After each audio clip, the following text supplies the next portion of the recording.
Natural hair colour కోసం చూస్తున్నారా? అయితే Anoo's henna and black expert వాడండి.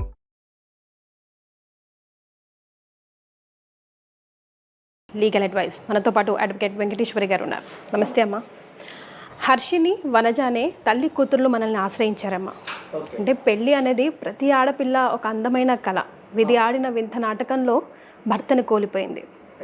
అయితే ఆ పాటికి 5 సంవత్సరాల ఆడకూతురు ఉంది తనకి. ఇక 2 ఆడపిల్లలు చిన్న వయసులో తనకి పెళ్ళయింది. 5 సంవత్సరాల పాప ఉంది. ఒంటరిగా సమాజంలో జీవించడం కష్టమని తల్లిదండ్రులు చెప్తే, పదే పదే చెప్తే సరే అని మరో పెళ్లి చేసుకుంది మగ సపోర్ట్ కోసం. కానీ ఆ మొగుడే ఇటు తల్లికి అటు కూతురికి పామై కాటేసి వేస్తున్నాడు. సో అసలు ఏం జరిగింది? సో వనజ అండ్ హర్షిని తల్లి కూతుర్లు 2 ఉన్నారు. నమస్తే అమ్మ. నమస్తే. సో వనజ, ప్రాబ్లం అమ్మతో క్లియర్గా ఎక్స్ప్లెయిన్ చేయమ్మా. నా పేరు వనజ మేడం. ఓకే. నేను మెదక్ నుంచి వచ్చానండి. నాకు పాప. ఓకే. నాకు 17 ఇయర్స్ బ్యాకే పెళ్ళయిందండి. అప్పుడు నేను టీచర్గా వర్క్ చేసేదాన్ని. పాప చిన్నప్పుడు 5 సంవత్సరాలప్పుడే నా భర్త చనిపోయారు. ఓకే. తర్వాత నేను ఇంకా ఎవరిని పెళ్లి చేసుకోవాలని అనుకోలేదు. ఆ బాధలోనే ఉండిపోయాను. కానీ మా అమ్మ నాన్న నన్ను, పాప చిన్నగా ఉంది, నువ్వు చిన్న పాపతో నువ్వు ఉండలేవు, నీకంటూ ఒక తోడు కావాలి, పాపకి ఒక నాన్న కావాలి, నువ్వు ఇలా ఉండడం మంచిది కాదు, బయట పరిస్థితులు బాగాలేదు, నువ్వు ఇంకొక పెళ్ళి ఖచ్చితంగా చేసుకోవాలి అని చెప్పారు మేడం. ఓకే. కానీ నేను ఆ బాధ నుంచి బయటికి రాలేక కొన్ని రోజుల వరకు నేను అసలు వాళ్ళు చెప్పిన మాటను కూడా వినలేదు మేడం. ఓకే. కానీ ఇంకా పరిస్థితులు మారిపోతున్నాయి, పాపని ఎలా పెంచాలో నాకు ఇంకా ఒక్కదాన్ని నేను పెంచలేక పెళ్ళికి ఒప్పుకున్నాను మేడం. పెళ్లికి ఒప్పుకున్నారంటే మీ తల్లిదండ్రులే చూసి చెప్పారు మేడం. మంచివాడు, పర్వాలేదమ్మా చేసుకోవచ్చు అని చెప్పారు మేడం. సరే అని నేను ఒప్పుకున్నాను మేడం. కానీ అతనికి ముందే పెళ్ళయింది, తన భార్య కూడా చనిపోయింది. అతనికి 7 ఇయర్స్ బాబు కూడా ఉన్నాడు. మీ భర్త చనిపోయే టైంకి మీ పాప వయసు 5 ఏళ్ళు అని చెప్పారు. అవును మేడం. ఆ రెండో వివాహం చేసుకునే సమయానికి మీ పాప వయసు ఎంత ఉంది అని అడుగుతున్నారు. 6 ఏళ్ళు మేడం. 1 ఇయర్ గ్యాప్ పెళ్లి చేసుకున్నారు. అవును మేడం. అతను కొడుకుకి ఎంత వయసు ఉంది? అప్పటికి 7 సంవత్సరాలు మేడం. ఒక 1 ఇయర్ పెద్ద. అంతే మేడం. రైట్. ఓకే. పెళ్లి చేసుకున్న ఒక 2-3 సంవత్సరాల వరకు బాగానే ఉన్నాడు మేడం. అంటే నన్ను, పాపని బాగా చూసుకునేవాడు, ఇంకా చాలా కేరింగ్గా ఉండేది మేడం. అతను ఒక గవర్నమెంట్ ఎంప్లాయ్ మేడం, ఒక స్కూల్లో వర్క్ చేస్తుండే. తను నన్ను పెళ్లి చేసుకున్న తర్వాత నన్ను ఇంకా జాబ్ చేయొద్దు, నువ్వు ఇంట్లోనే ఉండు, పిల్లల్ని చూసుకుంటూ ఉండు అని చెప్పారు మేడం. నేను కూడా సరే అని ఒప్పుకున్నాను మేడం. కానీ 2-3 ఏళ్ళు బాగానే నడిచిన తర్వాత కొన్ని రోజుల నుంచి తన ప్రవర్తనలో కొంత మార్పు లాంటిది వస్తుంది మేడం. ఎందుకు అంటే పాప పెద్దదవుతుంది, ఇతను కూడా బయట అలవాట్లకి, బయట అక్రమ సంబంధాలకి బాగా అలవాటు పడ్డాడు మేడం. ఇక్కడ నాకు ఒక డౌట్, అంటే మీరు ఇప్పుడు ఆయన క్యారెక్టర్ని మీరు చెప్పడం మొదలెట్టారు కాబట్టి ఆయన భార్య ఎలా చనిపోయిందో మీకు తెలుసా? అంటే ఆ విషయం మీరు తెలుసుకొని పెళ్లి చేసుకున్నారా?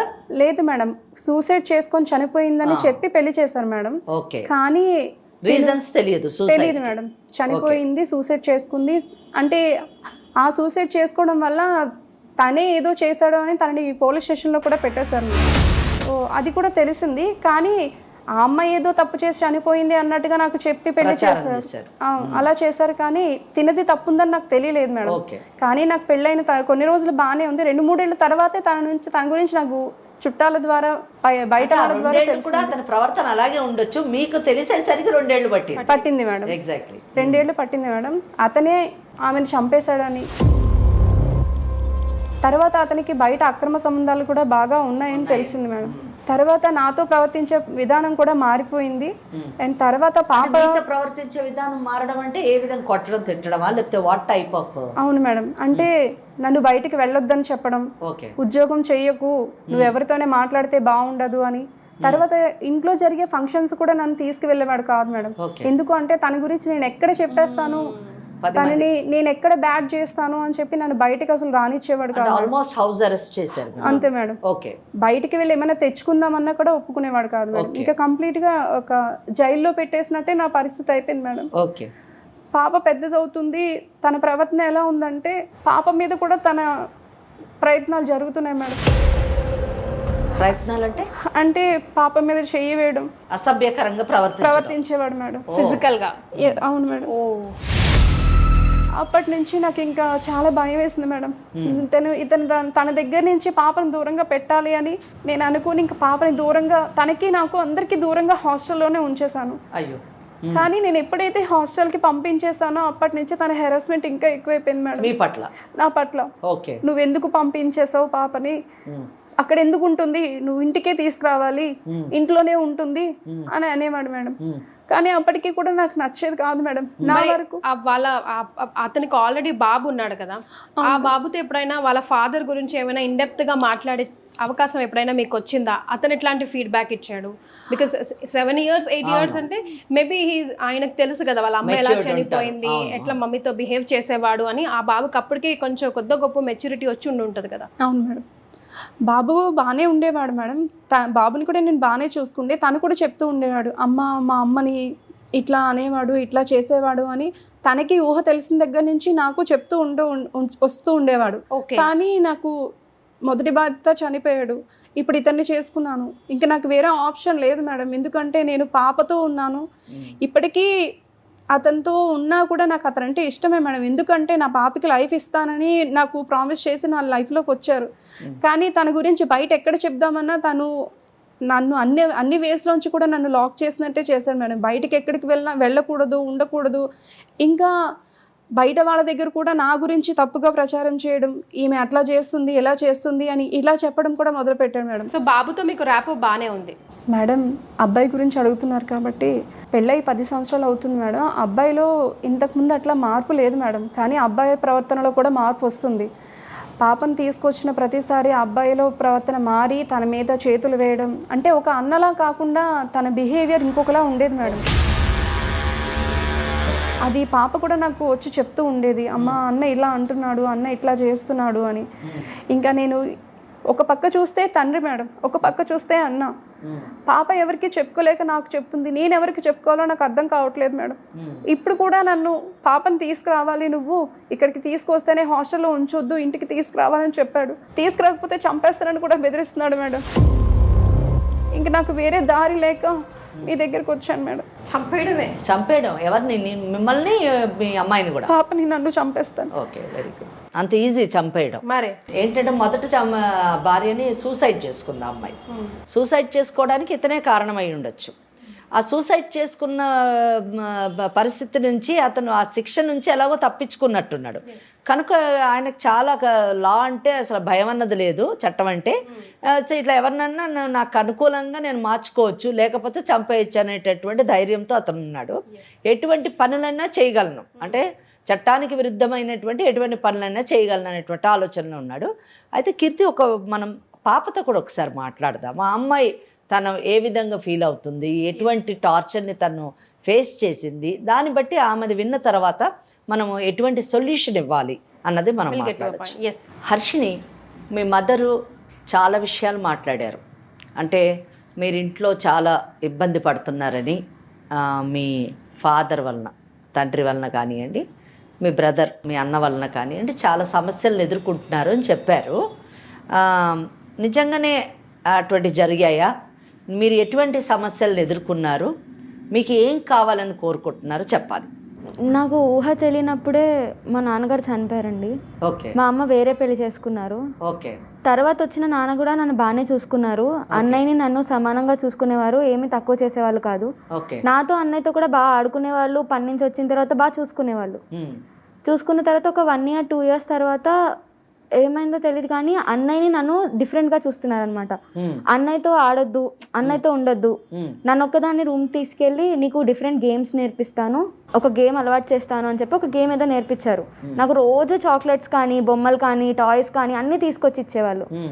అయితే నేను అనేదాన్ని, అన్నయ్య వాళ్ళకి కూడా చెప్దాము, అన్నయ్య వాళ్ళు కూడా ఆడతారు కదా మనతో, మన ఇద్దరం ఎందుకు, అందరం కలిసి ఆడదాము, అమ్మ వాళ్ళు అందరం కలిసి ఉంటే బాగుంటుంది కదా అంటే, లేదు అమ్మకి చెప్తే నువ్వు మళ్ళీ చదువుకోవాలి కదా, అమ్మ నిన్ను కొడుతుంది, ఇలాంటివన్నీ చెప్పకు అమ్మకి, ఇలాంటి గేమ్స్ గురించి అమ్మకి చెప్పొద్దు, నువ్వు చదువుకోవాలని చూస్తుంది కదా, అమ్మ నిన్ను తిడుతుంది అంటే, అవును కదా నిజంగా ఆడుకోనివ్వదని చెప్పి నేను అమ్మకి చెప్పేదాన్ని కాదు. నా గేమ్ అంటే is it normal game, something abnormal game అది? అంటే అప్పుడు నాకు తెలిసేది కాదు మేడం. రూమ్కి తీసుకెళ్లే వాళ్ళు, కూర్చోబెట్టేవారు, నాతో గేమ్ అంటే ఒళ్ళో కూర్చోబెట్టుకుని ఉండేవాళ్ళు. ఇప్పుడు తెలియదు, కరెక్టే. ఇప్పుడు మీకు ఊహ వచ్చిన తర్వాత మీరు ఆడినటువంటి గేము అందరి పిల్లలు ఆడుకునేటటువంటి గేమా, లేకపోతే సంథింగ్ అబ్నార్మల్ గేమ్ అని అడుగుతున్నాను. కొంచెం టచ్గా ఒళ్ళో కూర్చోబెట్టుకొని అలా ఆడేవాళ్ళు. ఓకే. అయితే దాని తర్వాత అది నాకు అన్నయ్య కూడా ఇంకా అప్పటి నుంచి నాతో మాట్లాడడం మానేశారు. అంటే నాన్న నేనేదో దూరం నా మీద కోపం ఎక్కువ అయిపోయింది అన్నయ్యకి. ఓకే. నాతో మంచిగా ఉండట్లేదు నాన్న, నీ వల్లే ఉండట్లేదు, నీతోనే నువ్వు ఉన్న దగ్గర నుంచి డాడీ నాతో మంచిగా ఉండట్లేదు అని అన్నయ్య కూడా నాతో మాట్లాడట్లేదు. ఒక రోజు ఇలానే నేను చాక్లెట్స్ అన్ని పెట్టుకొని వెళ్తుంటే అమ్మ చూసి ఎక్కడి నుంచి తెచ్చుకుంటున్నావు ఇన్ని చాక్లెట్స్, తినొద్దని చెప్పా కదా అంటే డాడీ ఇచ్చాడు మమ్మీ అని. ఇన్ని చాక్లెట్స్ ఎందుకు ఇచ్చారు, నెక్స్ట్ టైం నుంచి చెప్పొద్దు అంటే అరే నిజంగానే డాడీ నిజంగానే అమ్మ ఇలా తిడుతుందనే అమ్మకి చెప్పొద్దు అన్నాడేమో అని అమ్మకి చెప్పలేదు ఏం జరుగుతుందో అని. తర్వాత నేను మళ్ళీ ఇలా వెళ్ళడం, నేను మళ్ళీ రూమ్లోకి వెళ్ళడం, నాన్నతో ఇలా రోజు ఆడేదాన్ని. అయితే ఒకరోజు అమ్మ చూసింది. అమ్మ చూసి నన్ను గట్టిగా బయటకు పిలిచి కొట్టి ఇంకొకసారి ఎలా ఉంటే బాగోదని చెప్పి నన్ను పంపించేశారు. అమ్మ నాన్న కొట్లాడుతున్నారు. కొట్లాడిన నెక్స్ట్ వీక్లో నన్ను హాస్టల్లో వేసేసారు. ఏమైందో నాకు ఏం అర్థం కావట్లేదు. నేను రోజు మంచిగా ఉండేదాన్ని, అమ్మ మీద ఫుల్ కోపం వచ్చింది నాకు. నన్ను ఎక్కడో దూరంగా పెడుతున్నారు, నాన్నకి అన్నయ్యకి దూరం చేస్తుంది అమ్మ, నన్ను ఇంట్లో వాళ్ళతో ఉండనిట్లేదని అమ్మ మీద ఫుల్ కోపం వచ్చేది. నాన్న అప్పుడప్పుడు హాస్టల్ దగ్గరకు వచ్చి చూసి వెళ్ళేవారు. నాన్నతో రానిచ్చేవాళ్ళు కాదు, బయటకి ఎక్కడికి అమ్మ పర్మిషన్ లేకుండా వెళ్ళకుండా చేసింది అమ్మ. అక్కడ ఫ్యాకల్టీ అందరికి చెప్పి అమ్మ పర్మిషన్ లేకుండా అసలు నన్ను బయటికి పంపిస్తుందని హాస్టల్లో చెప్పి. మీ దగ్గరికి వచ్చినప్పుడు మిమ్మల్ని పక్కన పిలిచి మాట్లాడినప్పుడైనా సరిగ్గా మాట్లాడేవారా లేదా మామూలుగానే మాట్లాడేవాళ్ళు, ఏం అనేవాళ్ళు కాదు. వచ్చి తొందరగా రానా ఇంటికి, అప్పుడు ఏం చేసే అంటే అందరు ఉండేవాళ్ళు కదా మేడం, అందరు ఉన్నప్పుడు ఏం చేసేవాళ్ళు కాదు. అలాగా ఇంటికి రా, తొందరగా ఇంటికి రా, తొందరగా ఇంటికి రా, నీతో ఉండాలి అని. అప్పటికి నాకు కొంచెం 10-12 ఇయర్స్ వచ్చేసాయి. స్కూల్లో అన్ని గుడ్ టచ్ బ్యాడ్ టచ్ ఇవన్నీ నేర్పించేవాళ్ళు. నేను అలా హాలిడేస్ కానీ ఇంటికి వెళ్ళాను. హాలిడేస్కి ఇంటికి వెళ్తే అమ్మ ఎందుకు వచ్చేసావు మళ్ళీ అని మళ్ళీ అమ్మ తిట్టడం స్టార్ట్. నేను అన్నాను అక్కడ హాలిడేస్ ఇచ్చారు వాళ్ళు అందుకే వచ్చానంటే, సరే నువ్వు నాన్న దగ్గరకు మాత్రం వెళ్ళకు అని అనేది. అయితే అమ్మకి తెలియకుండా నేను ఒకసారి నాన్న దగ్గరికి వెళ్ళాను. నాన్న పిలిస్తే నాన్న దగ్గరికి వెళ్ళాను అనమాట. నాన్న దగ్గరికి వెళ్తే నాన్న సేమ్ అలానే అప్పుడు ఆడే వాళ్ళ మాట గుర్తుందా దా అని చెప్పి మళ్ళీ దగ్గరికి తీసుకునేవాళ్ళు. అప్పుడు అర్థమైంది ఏంటి ఇలా బిహేవ్ చేస్తున్నారు ఈయన, ఎందుకు ఇలా బిహేవ్ చేస్తున్నారు అంటే, అదేంటి ఇప్పుడేమైంది నీకు అని అన్నారు. నాన్న ఇదేనా ఇదేం చేస్తున్నావు నువ్వు అంటే, ఇలానే కదా మనం ఆడుకునేది ప్రతిసారి, కొత్తగా మాట్లాడుతున్నావు ఏంటి అంటే, నాన్న ఇలా కాదు నాన్న. నేను పరిగెత్తుకుంటూ వచ్చేసి ఏడుస్తూ ఉంటే అమ్మ వచ్చింది. అమ్మ వచ్చి ఏమైంది మళ్ళీ ఇలా అంటే, మళ్ళీ చెప్తే ఎక్కడ తిడుతుందో ఏమైనా అంటదేమో, పోనీ ఏమవుతుందా అని అమ్మకి చెప్పలేదు నేను. అయితే మళ్ళీ అమ్మ నాన్న కొట్టుకోవడం స్టార్ట్ చేశారు. వీళ్ళు ఇలా కొట్టుకుంటున్నారని మళ్ళీ హాస్టల్కి వెళ్ళిపోయాను. నాకు వద్దు ఇక్కడ ఏమి ఉండను నేను అని చెప్పేసి హాస్టల్కి వెళ్ళిపోయాను.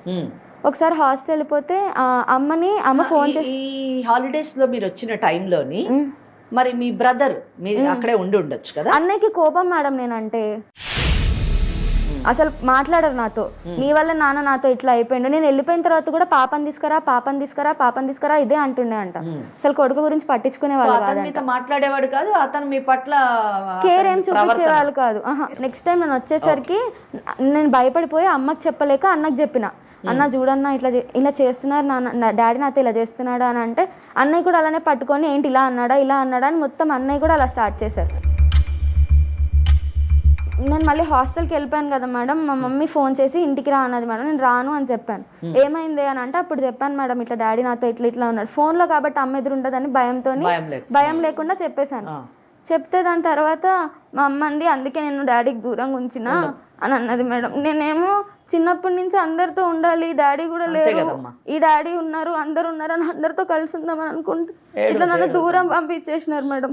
ఒక ఫంక్షన్స్కి వెళ్ళలేదు, ఒక ఆడుకోలేదు, ఏం చేయలేదు. ప్రతిసారి నన్ను ఇంటికి రమ్మనే వాళ్ళు మేడం డాడీ. నేను అనేదాన్ని డాడీ ఇట్లా ఎందుకు చేస్తున్నావు డాడీ మంచిగా అంటే, అప్పటి నుంచి మేడం అప్పటి వరకు మంచిగా ఉన్న డాడీ ఎట్లెట్లనో మాట్లాడుతుండే మేడం, మంచిగానే మాట్లాడుతుండే, బూతులు అన్ని గలీజ్ బూతులు మాట్లాడుతుండే మేడం.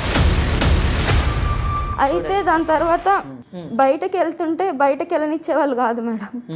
బయట అబ్బాయిలతో మాట్లాడుతున్నా తిడుతుండే, వాళ్ళతో నీకేం సంబంధం ఉంది అంటే ఈ wants to cut off the relationship with the society. తల్లిని కూడా అలాగే చేశాడు ఆయన, బంధువులతోని ఎటువంటి సంబంధ బాంధవ్యాలు పెట్టుకోకుండా. ఎందుకంటే వాళ్ళకి ఈమె ఎక్కడ చెప్తుందో అని చెప్పి, వనజ బంధువులందరికీ ఇతని యొక్క ప్రవర్తన విధానం గురించి చెప్తుందని చెప్పేసి, అలాగే కూతురును కూడా టోటలీ ఐసోలేటెడ్ చేయాలన్నది ఆయన ఉద్దేశం. అసలు కూతురు he didn't accepted ma'am. Daughter అని he didn't accepted. He did not accept. Maybe అలా యాక్సెప్ట్ చేస్తుంటే అంత క్రూయల్ గా అంత ఆ క్రూయల్ గా పసికందుకు అలా కంటే కూడా చేసేవాడు. అసహ్యంగా, అంత అసహ్యంగా వినడానికే మాటలు వర్ణంలో వస్తలే. అయితే అమ్మ ఒకసారి అంది, మనం ఎవరైనా పెద్దవాళ్ళు ఎవరైనా ఉంటే వాళ్ళ దగ్గరికి వెళ్ళి మాట్లాడదామని అనింది మేడం. నేను అమ్మ వెళ్ళి పెద్దవాళ్ళతో మాట్లాడితే వాళ్ళందరూ నాన్నని పిలుచుకొచ్చి మాట్లాడారు మేడం. ఏంటి ఇట్లా అయింది ఏంటి అంటున్నారు పిల్లలు అంటే, మా డాడీకి బయట మంచి ఇమేజ్ ఉంది మేడం, ఎవరు నమ్మరు ఆయన అట్లా చేస్తున్నారంటే. మా మమ్మీతో ఏమన్నారంటే, నీకు ఆల్రెడీ తెలుసు కదమ్మా ఇట్లా వాళ్ళ ఫస్ట్ వైఫ్ చనిపోయిందని, మీకు అన్నీ తెలిసే కదా చేసుకున్నారు, ఏముండదులే అని అన్నారు. ఆయన కూడా బేటా ఎందుకు బేటా అట్లా అంటున్నారని మంచిగా మాట్లాడారు మేడం అప్పుడు అన్ని. అయితే మళ్ళీ అదంతా బయట అంతా మంచిగా మాట్లాడేసుకొని మమ్మల్ని మళ్ళీ ఇంటికి తీసుకెళ్ళి ఫుల్ కొట్టారు మ్యామ్, నన్ను మా అమ్మని చేశారు. నన్ను మా అమ్మని ఫుల్ కొట్టిరు. నేను వేరే దగ్గరికి పారిపోవచ్చు మేడం, నాకంటే హాస్టల్ అనేది ఒకటి ఉంది, అమ్మ అక్కడే ఉంటుంది మేడం. అమ్మని బాగా కొట్టేవాళ్ళు, ఎక్కడికి పంపించేవాళ్ళు కాదు అమ్మని. అమ్మని ఫుల్గా కొట్టేవాళ్ళు. నేనేమో హాస్టల్కి వెళ్ళిపోయాను. నేను అమ్మ నువ్వు ఇక్కడే ఉండు, లేకపోతే నాతో పాటు వచ్చాయంటే అన్నీ ఉన్నారు కదా అని చెప్పేది అమ్మ. అయితే ఇంకొకసారి నన్ను హాస్టల్ నుంచి మళ్ళీ రమ్మంటే నేను రానని చెప్పేసాను మేడం. మీరు ఏమన్నా చేసుకుంటే నువ్వు రాకపోతే మీ అమ్మని చంపేస్తా అని అన్నారు మేడం. మీ అమ్మని చంపేస్తా అంటే అట్లా ఎట్లా చంపుతావు నాన్న, ఎందుకు అంత పెద్దగా మాట్లాడుతున్నావు, వద్దు అట్లా ఏమనొద్దు అంటే, నువ్వు రాకపోతే నేను చంపేస్తా అంటే, ఏం చంపేస్తారు, నేను రానని చెప్పి హాస్టల్లో ఉండిపోయాను మేడం. హాస్టల్లో ఉండిపోతే ఒక హాస్పిటల్ నుంచి కాల్ వచ్చింది మేడం, ఇట్లా మీ మమ్మీని ఇట్లా అడ్మిట్ చేసినాము, ఇట్లా తలకి కుట్లు పడ్డాయి అని చెప్పేసి పిలిచినారు. నేనేమో అప్పటికి లేదు మా అమ్మ కాదు అని అంటే, వనజ మీ మమ్మీయే కదా రండి అని చెప్తే నేను మమ్మీ చూడడానికి వెళ్ళాను మ్యామ్, కుట్లు పడ్డాను. మమ్మీని అక్కడ కలవని లేదు మ్యామ్ నన్ను, నువ్వు ఇంటికి రా అప్పుడే కలుద్దు, నువ్వు ఇంటికి వస్తేనే అన్నాను. సరే ఇంటికి వెళ్తే అక్కడ మళ్ళీ నాకు ఫిజికల్గా అబ్యూస్ చేయడం స్టార్ట్ చేశాడు మేడం మా నాన్న. మా నాన్న అప్పుడు మా అన్నయ్యకి వెళ్ళి చెప్పాను మ్యామ్, అప్పుడు ఇట్లా చేస్తున్నాను, అన్నయ్య కూడా చేశారు. ఆ అమ్మాయిని తీసుకొని రా, లేకపోతే నీకు నరకం చూపిస్తానని టార్చర్ చేస్తున్నాడు, ఫిజికల్ అబ్యూస్ జరుగుతుంది. సో ఆ ఇదిలోనే మా అమ్మకి దెబ్బ తగలడము, హాస్పిటల్లో కుట్లు వేయడానికి హాస్పిటల్ అడ్మిట్ చేసి ఉంటారు. ఆ టైంలో కూడా ఆయన కర్టసీ లేదు, కనీసము జాలి లేకుండా ఆ టైంలో ఇంకా అమ్మాయి వైఫ్ ఉండదు కాబట్టి ఇంకా అబ్యూస్ చేద్దామని ఈ అమ్మాయిని పిలిపించాడు అనమాట. అది అలా వెళ్ళి చూసాను, అమ్మని చూసాను, అమ్మ వెళ్ళిపో అని చెప్పింది, మళ్ళీ హాస్టల్కి వెళ్ళిపోయాను మేడం. కాకపోతే ఇంతకుముందు హాస్టల్ అడ్రస్ డాడీకి తెలుసుండే, ఇప్పుడు మమ్మీ నన్ను వేరే హాస్టల్లో మార్చేసింది మేడం. ఇప్పుడు నాకు ఏమైనా ప్రాబ్లం వస్తే ఎవరైనా డాడీకే చెప్పుకుంటారు కదా మేడం, నాకు మా డాడీ ప్రాబ్లం అయిపోయాడు మేడం. మా అన్నకి చెప్దామన్నా మా అన్న అట్లనే ఉన్నాడు. బయట వాళ్ళకి ఏం చెప్పుకుంటా మేడం, నేను మా నాన్న ఇట్లా ఎవరు నమ్మట్లేదు మేడం. చెప్పినా కరెక్ట్, నువ్వే ఏదో చేసినావు, మీ అమ్మ ఏదో చేసింది అంటున్నారు మేడం. మాకు వద్దు మేడం అతను, మా అమ్మని నేను చూసుకుంటా మేడం, చదువుకుంటున్నా నేను, ఇంకో కొన్ని ఇయర్స్లో జాబ్ వస్తుంది, నేను మా అమ్మని చూసుకుంటా మేడం. అప్పటి వరకు మా అమ్మని అక్కడ వద్దు మేడం. రోజు కొడతాడు మేడం పాపం. మా అమ్మకు దూరం ఉన్నా నేను ఇన్నేళ్ళు, నాన్న చిన్నప్పుడే చనిపోయాడు. మాకు వద్దు మేడం అతను. Please don't cry. నువ్వేమంటావు వనజ? చూసావా కూతురు ఎంత బాధ. ఇందాక మీరు మాట్లాడుతున్నప్పుడు నాకు ఇప్పటికి కూడా అతనంటే ప్రేమే అని అన్నారు మాటల్లోని. అతను మనిషి కాదు, లేదా అతను భర్త అని చెప్పేసి అనడానికి అనర్హుడు. ఆ అమ్మాయి మా డాడీ అనంటే వినడానికి అసహ్యంగా ఉంది నిజం చెప్పాలంటే. ఆయన క్రూరుడు, ఒక మృగము, అర్థమైందా అండి? అటువంటి వ్యక్తితోని మీరు ఇబ్బంది పడొచ్చేమో కానీ, దెబ్బలు తింటూ మీ జీవితాన్ని కొనసాగించొచ్చేమో కానీ మీకున్నటువంటి ప్రేమతోని, అది కూడా తన డాటర్ కోసమే అంటుంది. కూతుర్ని బలి చేయడం మాత్రం చాలా దురదృష్టకరమైనటువంటి విషయం అమ్మా. సో మీరేం కోరుకుంటున్నారు? లేదు మేడం, నేను అతను భరించేదే నా కూతురు కోసం మేడం. అంతే కదా, పెళ్లి చేసుకుంది అందుకు కదా. అవును మేడం, తను ఇంత బాధలో ఉన్నా నేను బాధపడుతున్నాను మేడం. నా పాప నా దగ్గర ఉండకుండా ఎక్కడో ఉంటుంది, మాకు ఆధారం అంటూ ఇంకేమీ లేదు మేడం. అవును, కానీ ఇతని ప్రవర్తన రోజు రోజుకి దిగజారిపోతుంది మేడం. అవునమ్మా, పాప మీద ఇలాంటి ప్రయత్నాలు చేయడం చాలా తట్టుకోలేకపోతున్నాను. చాలా అసలు వినడానికే మా హృదయం ఇదైపోతుంది నిజంగా. ఇప్పుడు కూడా తీసుకురమ్మన్నాడు మేడం, కానీ నాకు అక్కడికి వెళ్ళడం ఇష్టం లేదు మేడం. మీరు ఇప్పుడు ఏం కోరుకుంటున్నారమ్మా? యాక్చువల్గా మీరు ఇక్కడికి ఎందుకు వచ్చారు? మీకు ఏం కావాలి? ఎటువంటి రక్షణ కావాలి? ఎటువంటి సలహా కావాలి చెప్పండి. అతని నుంచి మమ్మల్ని రక్షించండి మేడం. అతను మాకు వద్దు మేడం. నేను నా పాప ఏదో పని చేసుకోరండి మేము బతుకుతాం, కానీ ఇలాంటి అతను మా లైఫ్లో వద్దు మేడం అసలు. ఈ కేసులో చూడండి, తల్లి వనజ చాలా దురదృష్టకరమైనటువంటి మహిళ. ఎంత దయనీయమైనటువంటి పరిస్థితి. ఆమె పెళ్లి చేసుకున్నారు, ఒక బిడ్డకు జన్మనిచ్చారు, 5 ఏళ్ల వయసులోనే తన భర్తను కోల్పోయారు. అంటే ఇటు కుటుంబపరమైనటువంటి రక్షణ ఆమెకు లేకుండా పోయింది. అంటే భర్త అనేటటువంటి వాడు ఉంటేనే మహిళకు రక్షణ. తర్వాత ఇప్పుడు సభ్య సమాజంలో, ఆధునిక సమాజంలో మగవాడు అసలు అవసరమే లేదు, మహిళ స్వాతంత్రంగా బ్రతకొచ్చు అని అంటున్నాం. కానివ్వండి, ప్రాక్టికల్గా వస్తే మాత్రం 100% ఒక మగ రక్షణ, మగ సపోర్ట్ అన్నది చాలా అవసరం. ఇంట్లో వాతావరణం కానివ్వండి, సమాజంలో ఉన్నటువంటి వాతావరణం నెగిటివ్ ఇన్ఫ్లుయెన్స్ కానివ్వండి మన మీద పడ్డదనుకోండి, మనము వీక్ పర్సనాలిటీస్గా అయిపోయేటటువంటి అవకాశం ఉంది, ప్రతిదానికి భయపడేటటువంటి అవకాశం ఉంది, అలాగే సమస్యని ఎదుర్కోకుండా భయపడి కుంచుకుపోయేటటువంటి అవకాశం. ఇటువంటి మానసిక పరిస్థితి మనకి డెవలప్ అయ్యేటటువంటి. ఇక్కడ ఆ అమ్మాయి ఇదే వాతావరణంలో కొన్ని రోజులు కానీ వెళ్తే షీ విల్ కంప్లీట్లీ ఒక వీక్ పర్సనాలిటీగా, ఒక దయనీయమైనటువంటి పరిస్థితిలో వస్తుంది. రేపు ఆఖరికి అమ్మాయి పెళ్ళి అయితే భర్త అనేవాడిని చూసి కూడా భయపడేటటువంటి పరిస్థితి వస్తుంది, నమ్మదు.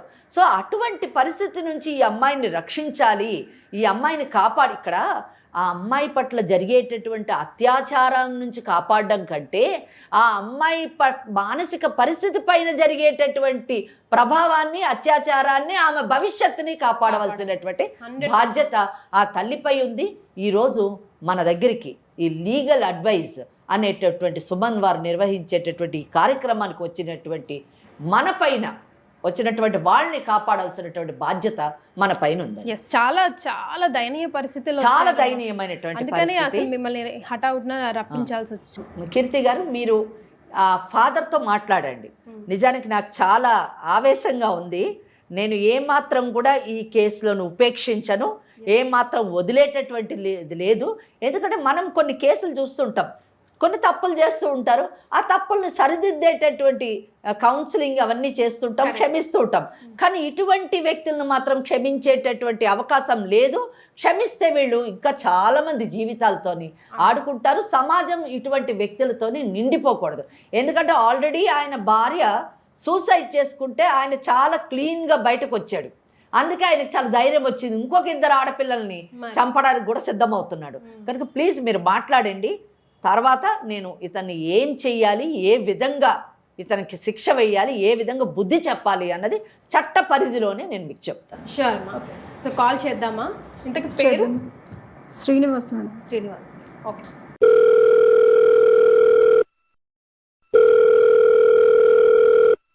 హలో. హలో, ఏమండి? పోయినావా? హాస్టల్ పోయినావా? వచ్చానండి, పాప దగ్గరే ఉన్నాను. ఏమంటుంది? వస్తానంటుందా? లేదండి, తను రానంటుంది. నా గురించి తెలుసు కదా. అది కాదండి, నేను చెప్పేది ఒకసారి వినండి. ఏంటి చెప్పేది వినేది? నీకు ఏమని చెప్పి పంపించాను నేను? హలో, ఆపు ఆపు, నీ నంగనాచి నాటకాలన్నీ నా దగ్గర నడవది, ఇంతనావా? అది కాదండి, తను చిన్న పాప అండి. నేను ఏమని చెప్పినా నీకు? నా గురించి తెలుసుగా నీకు? నా బ్యాక్గ్రౌండ్ గురించి నీకు తెలిసే ఇట్లా మాట్లాడుతున్నావా నువ్వు? హలో, వినపడుతుందా? నేను చెప్పింది జాగ్రత్తగా విను. నువ్వు గనక తీసుకురాపోయినావు అనుకో, నిన్ను చంపడానికి కూడా నేను వెనకాడని చెప్తున్నా. నాటకాలు అనిపిస్తుందా మీకు? లేదండి, నేను తీసుకురావాలనుకోవట్లేదు. పాప కూడా రానంటుంది, మేము ఇంటికి రావాలనుకోవట్లేదండి. నీకు తలగా పని చేస్తుందా? నేను ఏమని చెప్తున్నా నీకు? అది చాలా తప్పండి. పాప అండి. ఎవడి కూతురి అది నాకు పుట్టిందా ఏమన్నా? మీకు బాబు ఎంతో, పాప కూడా అంతే కదండి. తప్పండి, ఇది చాలా తప్పు. ఏది తప్పే? ఎందుకు తప్ప అవుతుంది? డాడీ నేను రాను డాడీ, వద్దు డాడీ, మేము రాము నీ దగ్గరికి. డాడీ అనుకు నువ్వు చెప్తున్నా? డాడీ ఎవరు నీకు? నువ్వు నాకు పుట్టిందావా? డాడీ అంటున్నావు నన్ను? మరి మేము మీ దగ్గరికి రాము. ఎందుకు రావాలి? మేము రాము. ఎందుకు రావే? ఎందుకు రావాలి? మేము రాము. నీకు బట్టలు కొనిచ్చినా, నీకు నగలు కొనిచ్చినా, నీకు అన్ని కొనిస్తున్నా కదా. నేను ఇంకా ఏం చూసుకోవాలి నీకు? అందుకే రాను. వద్దు, నువ్వు మంచిగా చూసుకోవట్లే మమ్మల్ని. నేను వద్దు, మేము ఉండం నీ దగ్గర. ఎందుకు? ఏమైంది నీకు? ఎందుకు రా అంటున్నావు? నువ్వు మంచిగా చూసుకోవు. నువ్వు ఎట్లెట్లనో మాట్లాడతావు నాతో. నేను మంచిగా చెప్తున్నా. ఇప్పుడు నీకు నా గురించి తెలుసుగా నీకు. నేను మొదలే మంచిగా చెప్తున్నా. అందుకే రాము. నువ్వు మంచివి కాదు కాబట్టి రాము నీ దగ్గరికి. విను, మంచిగా చెప్పినప్పుడు విను. అమ్మని కొడతావు, నన్ను కొడతావు, మేము రాము. కొట్టకపోతే, నేను చెప్పినట్టు వినకపోతే కొడతా. మరి ఏమన్నా చేస్తా. అందుకే రాము. ఇక్కడ ఏంటి? ఏం చెప్తావు నువ్వు? హలో, ఏం చెప్తావు నువ్వు? మీరెవరు? నేను ఎవరైతే నీకెందుకు? నీకేం ఎక్స్ప్లెనేషన్ ఇవ్వాలా? ఎవరని? నేను వనజాని కాదు. ఎక్స్ప్లెనేషన్ ఇచ్చి మాట్లాడడానికి. మా మధ్యలో మీరు ఎందుకు వస్తున్నారు? ఎవరు మీరు? ఎవరి మధ్యలోని రావట్లేదు. నేను నేను ఎవరో చెప్తాను, అప్పుడు నువ్వు అడుగు ఈ ప్రశ్న. శ్రీనివాస్ గారు, మీరు మాట్లాడేది సరిగ్గా మాట్లాడండి. మీరు Suman TV legal advocate Venkateswari గారితో మాట్లాడుతున్నారు. ఒళ్ళు దగ్గర పెట్టుకొని మాట్లాడండి, అర్థమైందా? విన్నారు కదా? మేమెవరమ్మా? అదే ఇది ఇక్కడ కాదు, కోర్టులో అడుగుదువు లేదా జైల్లో అడుగుదువు కానీ నీకేమి మేము నీ పర్మిషన్ తీసుకొని రానక్కర్లేదు. మేమెవరమని ప్రశ్నించేటటువంటి అర్హత కానీ హక్కు కానీ నీకు లేదు. నీ భార్య నీకు చెప్పింది గమ్మని విను. మాట్లాడద్దు, ఎక్కువ మాట్లాడద్దు. ఏమనుకుంటున్నావు నువ్వేం పెద్ద గొప్ప పౌరుడిని అనుకుంటున్నావా? ఏం సమాధానం చెప్తున్నావు? నీ భార్యను తలబగలు కొట్టినట్టు, నీ కూతురుతోని అసభ్యంగా ప్రవర్తించినట్టు కాదు. నీ చరిత్ర మొత్తం ప్రపంచం వింటుంది. చెప్పింది నోరు మూసుకొని విను. నా భార్య మేడం, నేను ఏమన్నా చేసుకుంటా. నీ భార్య అంటే నీ బానిస కాదు. నువ్వేమన్నా చేసుకుంటానంటే ఇక్కడ చట్టం చేతులు కట్టుకొని కూర్చోదు. చెప్పింది గమ్మని విను. అలా అనుకుని మొదటి భార్యను చంపేశాడు. మరి నేను వాళ్ళకు ఇన్ని రోజులు నేను బట్టలు కొనిచ్చిన, వాళ్ళకు నగలు కొనిచ్చిన, వాళ్ళకి ఏదంటే అది కొనిచ్చిన. పెళ్లి చేసుకున్న తర్వాత అన్ని కొనియాలి. కూతురు స్థానంలో ఉన్నటువంటి అమ్మాయిని శారీరకంగా ఉపయోగించుకోకూడదు. ఏమి నువ్వు మాట్లాడే మాటలన్నీ విన్నాను. నేనేంటో తెలుసు కదా, ఏం చేస్తానో తెలుసు కదా. నువ్వు ఏంటే, నువ్వు నా కూతురువా? డాడీ అని అడుగుతున్నావు. ఎవరికే నువ్వు కూతురువా అని అంటున్నావా? దాని కూతురు ఎట్లా అనుకుంటా? నాకు పుట్టిందా? నీకు పుట్టలేదు. నీ పెళ్ళామైతే కాదు కదా. నీకు పుట్టలేదు, కరెక్టే. నీ పెళ్ళాం కాదు కదా. ఎందుకు ఆమెను శారీరకంగా హింసిస్తున్నావు? పెళ్లి చేసుకున్న భార్యకు పుట్టినటువంటి కూతుర్ని నీవు ఉపయోగించుకుంటావా? హక్కుందా? ఏం మాట్లాడుతున్నావు? ఎవరితో మాట్లాడుతున్నావు? నోర్మై, ఎక్కువ మాట్లాడద్దు. వాళ్ళు కాదు నీకు కావాల్సింది జైలు. చెప్తున్నాను వినో. నువ్వు మర్యాదగా 13B మ్యూచువల్ కన్సెంట్, పరస్పర ఆమోదంతో వనజాకు విడాకులు ఇవ్వాలి. అర్థమైందా? ప్లస్ ఆ అమ్మాయిని వనజాని నువ్వు శారీరకంగా హింసించినందుకు వాళ్ళకి డ్యామేజెస్ ఇవ్వాలి. అత్యాచారానికి నీ మీద క్రిమినల్ కేసు వేస్తున్నాం. నీకు తెలుసా? నువ్వు అంటున్నావు కదా వాళ్ళని. నీకు తెలుసా నేనెవరో తెలుసా, నేనేంటో తెలుసా అని అంటున్నావు కదా. నీకు చట్టం చెప్తున్నాను వినో. పోక్సో అని ఒక చట్టం వచ్చింది 2012లో. అర్థమైందా? చిన్నపిల్లల పైన, మైనర్స్ పైన అత్యాచారాలు కానీ చేస్తే కఠినమైనటువంటి శిక్షలు వేసేటటువంటి చట్టం వచ్చింది. ఆ చట్టం ప్రకారం ఈ కేసు టేకప్ చేసి నేను క్రిమినల్ కంప్లైంట్ నీ మీద వేస్తున్నాను. అలాగే గృహహింస చట్టాన్ని కూడా ఇన్వోక్ చేసి వాళ్ళిద్దరికీ డ్యామేజెస్ ఇచ్చేటట్టుగా కేసు వేస్తున్నాము. ఆ అమ్మాయికి వనజకు మర్యాదగా నువ్వు 13B పరస్పర ఆమోదంతో విడాకులు ఇచ్చావా? సరే, లేకపోతే మేము విడాకులు కేసేసి నీ విషయం అంతా బట్టబయలు చేస్తాం. అర్థమైందా? భయపడకు. నువ్వు భయపడకు. ఎందుకు భయపడతావు? నువ్వు భయపడవు. ఎందుకు భయపడవు తెలుసా? నీ పెళ్ళాన్ని సూసైడ్ చేయించావు కదా, ఆమె సూసైడ్ చేసుకునేటట్టు హింసించావు. దాంట్లో చాలా క్లీన్గా నువ్వు బయటకు వచ్చేసాను కాబట్టి చట్టం వినో. చట్టం ఏం చెయ్యదు. నేను ఏం చేసినా నడుస్తుంది అనుకున్నావు. కానీ అప్పుడు సుమన్ లీగల్ అడ్వైజ్ అనే కార్యక్రమం లేదు. అప్పుడు నీ మొదటి భార్య ఇటువంటి కార్యక్రమానికి రాలేదు. ఇప్పుడు వనజ వచ్చింది, వనజ కూతురు కూడా వచ్చింది. సుమన్ లీగల్ అడ్వైజ్ వాళ్ళకి అండగా నిలబడుతుంది. లాయర్ వెంకటేశ్వరి ఈ కేసు టేకప్ చేస్తుంది. నీకు శిక్ష పడేటట్టు చేస్తుంది. మర్యాదగా నీ తప్పును ఒప్పుకొని క్షమాపణ చెప్పి మర్యాదగా ఆమెకి మ్యూచువల్ కన్సెంట్లో డైవర్స్ ఇచ్చి నువ్వు చేసిన యదవ పనికి డ్యామేజెస్ ఇచ్చావా? సరే, ఇక్కడ క్లోజ్ అవుతుంది. లేని పక్షంలో నువ్వు జైల్లో ఉండడం ఖచ్చితం. రాసుకో. ఒకవేళ కానీ నిన్ను నేను జైలుకి పంపించకపోతే నా వృత్తినే వదులుకుంటా. అది కూడా చెప్తున్నా, చూసుకో. ఆలోచించు, మర్యాదగా ఆలోచించు. ఇక్కడ కీర్తి మేడం ఉన్నారు, సుమన్ టీవీ నుంచి, లీగల్ అడ్వైజ్ నుంచి. మేడంతో మాట్లాడు. నీకేమన్నా బుద్ధి జ్ఞానం ఉంటే, నీకు నేను చెప్పింది ఏమన్నా అర్థమైతే ప్రశాంతంగా ఆలోచించి నువ్వు మమ్మల్ని అప్రోచ్గా సెటిల్ చేస్తాం. లేని పక్షంలో నువ్వు లోపలికి వెళ్ళడం మాత్రం ఖచ్చితం. ఇప్పుడు అనవసరంగా మేము బెదిరించాము, అనవసరమైనటువంటి విషయాలు మేము మాట్లాడము. క్లియర్లీ చట్టం గురించే మాట్లాడుతున్నాం. నువ్వు పెళ్లి చేసుకున్నటువంటి భార్య అనేటటువంటి వనజకు పుట్టినటువంటి బిడ్డని నువ్వు అబ్యూస్ చేసావు. ఆ అమ్మాయి పెళ్ళయ్యే టైంకి, వనజకి పెళ్ళయ్యే టైంకి ఆ అమ్మాయికి 6 ఏళ్ల వయసు. 2 ఏళ్ల తర్వాత 8 ఏళ్ల తర్వాత అమ్మాయి హాస్టల్కి వెళ్ళిపోయింది.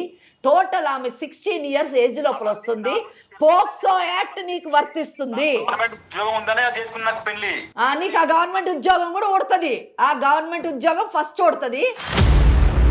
ఫస్ట్ సస్పెండ్ అవుతావు, డిస్మిస్ అయ్యి సస్పెండ్ అవుతావు. నువ్వు జైలుకు పోవడం ఖాయం. అర్థమైందా? నువ్వు మర్యాదగా మార్చుకో, మర్యాదగా క్షమాపణ చెప్పు, మర్యాదగా విడాకులు ఇవ్వు, మర్యాదగా డ్యామేజెస్ పే చేయి. అంతేకాకుండా నీ పద్ధతి మార్చుకో. నువ్వు గవర్నమెంట్ ఎంప్లాయీ అని చెప్తున్నావు. నువ్వు చట్టం పైన గౌరవం లేదు, చట్టం పైన అవగాహన లేదు. ఎవరైనా చెప్తుంటే కూడా నువ్వు వినకుండా మాట్లాడుతున్నావు. నువ్వేం గవర్నమెంట్ ఎంప్లాయీ అయ్యా? ఏ డిపార్ట్మెంట్లో చేస్తున్నావు చెప్పు. నేను ఆ డిపార్ట్మెంట్కి రిప్రజెంటేషన్ ఇస్తాను, నీ కూతురుతో ఇప్పిస్తాను. ఫస్ట్ నిన్ను సస్పెండ్ చేపిస్తాను. నీ యొక్క కాంటాక్ట్ సరిగా లేదని సర్వీస్ రూల్స్ అప్లై చేపిస్తాము. కొడుకుని కూడా పాడు చేసుకుంటున్నాడు కదమ్మా. నీ కొడుకు కూడా చెల్లెల పైన అత్యాచారం చేయడానికి ఇష్టమన్నట్టు అసభ్యంగా ప్రవర్తిస్తున్నాడట. ఏ విధంగా పెంచుతున్నావు? నువ్వు మనిషిగా పెంచుతున్నావా, మృగంగా పెంచుతున్నావా? ఫస్ట్ నువ్వు మారు, అప్పుడు కొడుకు ఆటోమేటిక్గా మారుతాడు. ఏంటి అసలు ఏమన్నా వినడానికి అసహ్యంగా ఉంది. మనిషివా మృగానివా? ఫస్ట్ కీర్తి మేడంతో మాట్లాడు, మర్యాదగా మార్చుకోలేకపోతే నీ జాబ్ పోతుంది. నువ్వు గవర్నమెంట్ ఎంప్లాయీ అంటే నాకు చాలా విచిత్రం అనిపిస్తుంది. గవర్నమెంట్ ఎంప్లాయీస్ మాట్లాడే మాటలు కాదు, ప్రవర్తించే విధానం కాదు. నువ్వు చాలా ముదురు కేసు. నీదంతా వదిలిస్తాం మేము. అర్థమైందా? పుట్టిన దానికి నేను అడుగుతున్నా కదా, నేను మరి ఎందుకు కొడుతున్నా నేను పైసలు? ఎందుకు చేసుకున్నావు పెళ్లి? ఎవరో పుట్టిన దానికి నేను జీవితాన్ని సాగిస్తాను. పెళ్లి చేసుకుని ముందే తెలుసే కదా చేసుకున్నావు. మరి నీ కొడుకుని సాగుతలేదు, నీకంటే మహాబాగా చూసుకుంటుంది కదా ఆ తల్లి నీ కొడుకుని. నువ్వే నేర్పిస్తున్నావు. పెళ్లి చేసుకున్నది వరజతో పాటు ఆ వరజకు పుట్టిన కూతుర్ని కూడా ఉపయోగించుకోడు. కానీ పెళ్లి చేసుకున్నావా? ఏం మనం సభ్య సమాజంలో ఉన్నామా, అడవిలో ఉన్నామా? నాగరికులమా? ఏ అసహ్యంగా ఉంటుంది ఎవరన్నా వింటే.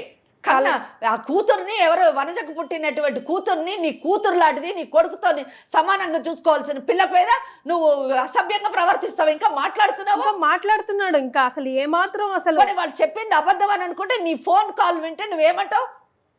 ఎవరైనా నీకు డాడీ అని అడుగుతావా? ఏం మాట్లాడుతున్నావు? మళ్ళీ గవర్నమెంట్ ఎంప్లాయీ అంటున్నావు. చట్టం తెలీదా నీకు? చట్టాన్ని గౌరవించవా? హలో వనజా, చెప్పండి. ఏంటమ్మా ఇంకా చెప్పండి అని మెత్తగా మాట్లాడతావేంటమ్మా? చెప్పండి అంటే ఇంకా ఆయనకు ఒక పెద్ద అండి అని మర్యాద కూడా.